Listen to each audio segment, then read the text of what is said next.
In this video, I will show you how to fix Discord overlay not working. First, open your Discord account. Go to Settings. Scroll down and open Game Overlay tab.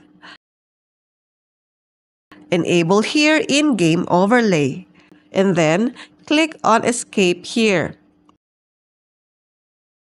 Second step is go to Advanced tab.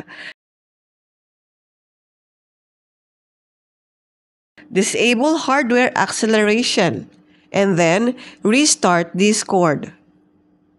Third step, click on Setting.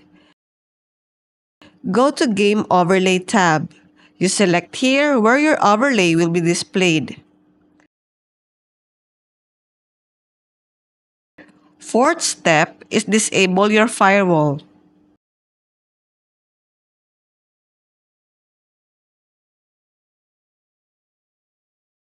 And the last step is check your graphics card if it is updated by going to Device Manager.